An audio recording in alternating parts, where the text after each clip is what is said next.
Olunaku lwajjo lwawungeredde ng'abazadde ku ssomero lya King David Junior School eryafunye akabenje batandise okufuna abaana baabwe abamu ku abo abaasimattuse era embeera yasibye ya kiyongobero Miranga nakwazirana ku ssomero lino.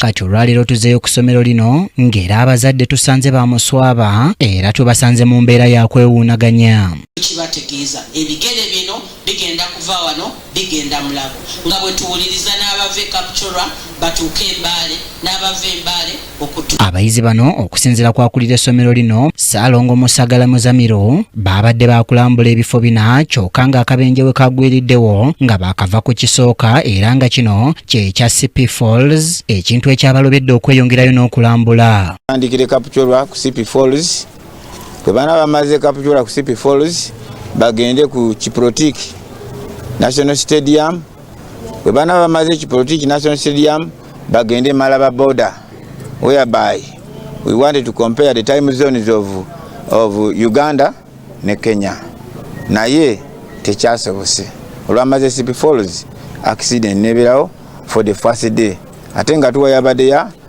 3 days 1 day okugenda n'okudda then 2 days those were nights zabadde nga balina okuspending eri. Ono asiimye ababaka ba Paalamenti n'abakulembeze ab'enjawulo abababeereddewo mu kiseera ekizibu kye bayiseemu n'ategeeza nti minisita wa gavumenti Balaam Barugahara yabayambye nnyo okuzza abaana abaabadde abalamu abawera ddala 13 oluvannyuma lwa baddereeva ba bbaasi ate okumalamu omusubi. That now the ambulances which Honorable gave us, Honorable Seru Kenya, they have transferred those children who were still in Kapchorwa and the diseased who are still in Kapchorwa. As I talk now, they are in Mbale. But when they went in the hospital in Mbale, there were 32 learners. Out of the 32, 30 they are okay, they have improved. There are only 2 who are still in critical condition. Ono agamba abaana abaakoseddwa baddusiddwa mu malwaliro ag'enjawulo nti kyokka bakola butaweera okubakomyawo okuli n'abasomesa. And those 32, as I talk now, they are going to be transferred from Mbale up to Mulago. And I'm calling upon parents to be calm, such that the way how they have told me that by 10, all the diseased and those ones who are still improving, they will be in Mulago. Apart from the other 2 who are still in critical. Ono atangaza ne ku muwendo gw'abasomesa omutuufu abaafiiridde mu kabenje kano. Abasomesa bali ku improvinga bali 5. Kiwalabye David Mbale tukyaliyo n'abasomesa 3. Tukyalinayo Okurutu Sam naye ali ku improvinga. Tulinayo Eri Patrick naye ali ku improvinga.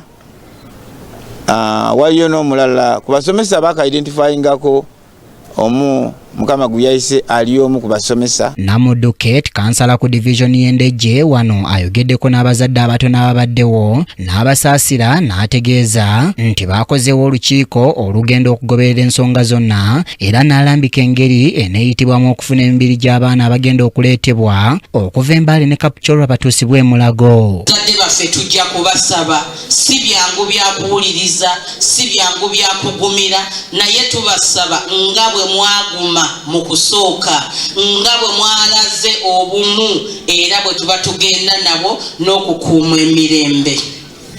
We twogerera kati nga management y'essomero tugenda kutambula okuva ku ssomero lino tugendera ddala Mulago. We twogerera bodies zonna ziva e Kapchorwa nga zijja e Mulago era tugenda kuzirisiivinga. Kyokka olw'okuba essomero lyaggaddwa gavumenti okumala ssabbiiti 2, ono kaakano asabye abazadde bonna okuŋŋaanira ewaka wa dayirekita w'essomero nga bwe balindirira abantu baabwe abalamu n'abafu. Eriwo nga bwe mwawulidde nti gavumenti yaggadde essomero lino for 2 weeks. Tetwagala ate kumenya mateeka ago. Kiki kye tusaba abazadde baffe mu kunyolwa kwonna kwe tulimu? Tubadde tusaba ekifo kino okukireka nga kiri closed.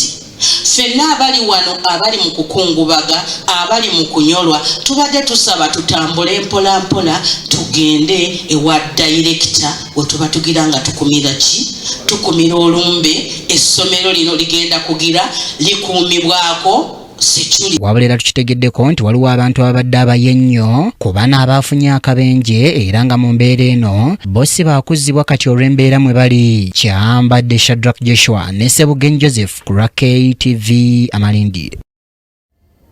Webale nnyo Kyambadde Shadrack Joshua. Mu kaseera kano katufune ekigambo mbi